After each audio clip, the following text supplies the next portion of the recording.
అందుకని కవి ఇక్కడ చెబుతున్నాడు, ఆయన అల్పతృప్తుడయ్యా.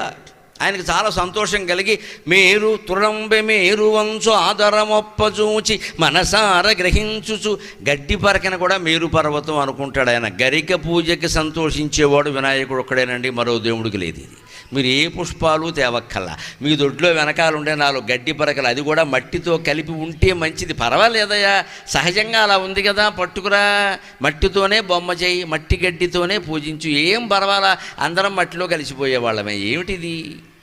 నీ భక్తి ముఖ్యం, నీ చిత్తశుద్ధి ముఖ్యం తప్పితే నువ్వు పెట్టే పదార్థాలు నాకు ముఖ్యం కాదని చెబుతున్నాడు గణపతి. మనం గమనించాలి. పెద్ద విగ్రహాలు పెట్టడం, ఎక్కువ నైవేద్యాలు పెట్టడం, ఊరేగింపులో పెద్ద హడావుడి చేసేయడం, అందరినీ బెదరగొట్టేయడం, ఇవన్నీ అక్కర్లేదండి. అది తమోగుణ భక్తి అంటారు దాన్ని. మనకి భక్తి ఉంటే అవన్నీ చెయ్యం.